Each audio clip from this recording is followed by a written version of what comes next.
Magandang gabi mga paps. Ngayon nandito ulit ako sa highway. Ngayon may naispatan na naman tayo na 2-stroke.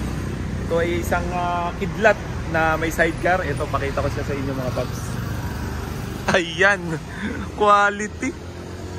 Ayan, naka-racing type na ng sidecar. Rizal na sa Rizal concept talaga ang pagkakaano. Ayun yung motor ko, yung Brutus. At ayun, nakakita ko. Sobrang solid. Kidlat. Parang pagkakaano ko dito, ano to parang 24 yung size ng sidecar niya. Quality ang motor ni Pops. Ayan, yung mapapasin nyo, ayun, kidlat. Ayan yung kidlat. Tapos naka-emblem siya.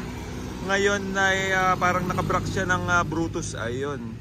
Tapos naka-elbow na rin ng Brutus. Ayan, nikutan natin. Ganda. Quality din yung tricycle ni Pops, Ayan. Ayan ang kidlat, di ba? CDI 125. Sa iba, ang tawag dyan ay bato-bato. Sa iba naman ay putok. Ngayon ay sa amin dito kasi ay kidlat.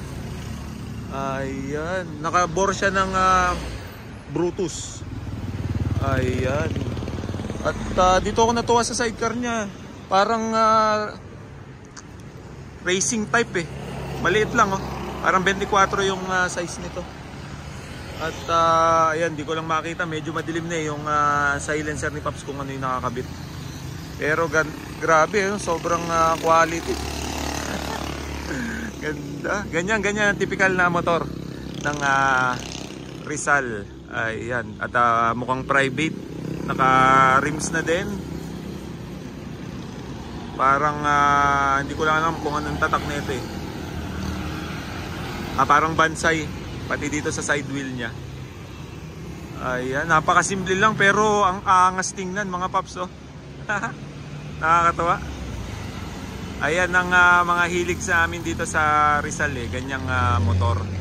Dahil simula nung dati pa talagang mga 2-stroke na yung hilig namin dito. At tingnan nyo naman, hanggang ngayon namamayagpag pa. At isang beses nga may nagpunta rito na taga Batangas, nagulat. Sabi niya, Pops, nakakatuwa dito sa inyo sa Rizal. Nakakatuwa kasi ang tricycle nyo mataas. Sa amin kasi medyo mababa. Well, yan po, ganyan ang typical na tricycle dito sa amin sa Rizal. At ang sakay dito ay kaya ng 6. Sa sidecar ay 4. Tapos sa likod 2. Bali 6 na pasahero. Kasama yung driver, bali 7. Ayan. Pero sa ganitong sukat na semi-racing na kasi po ito, 24. Parang 2 lang ang kaya sa sidecar nito. Dahil manipis. Hindi siya standard. Pero ayun, mapapansin nyo naman, ang gandang tingnan. Nakakatuwa. Ayan. Oy, ba't nakatingin ka dyan, Brutus? Itingnan mo si Kidlat, no? Ayan. Ayun, may mga 2-stroke na umataw. Sarap sa tenga talaga ng 2-stroke, mga paps. At ayun. Wala si Pops baka hindi ko sure kung kumakain dito.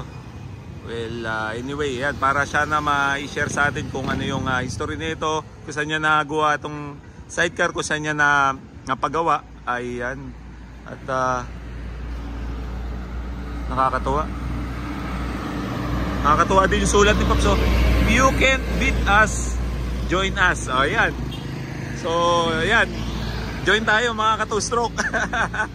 Hindi natin kaya tapatan. Kung makikita nyo naman yung previous kong post na may yung tricycle na puro karga ay mga tao. Ayan, namamayagpag talaga yung 2-stroke, lalong-lalo na yung mga HD3 tsaka katulad ito Brutus. Kaya Kawasaki HD3 Heavy Duty 3. Ayan. At talagang nakadesign sila sa pangkargahan. Kaya ayan, mapapansin nyo itong Brutus ko, may nakasulat din dyan. Ayan, HD 140 Brutus. Heavy duty naman to na 140. Ayan. At nakakatuwa dito talaga. Ayun pa, may dumaan din 2-stroke.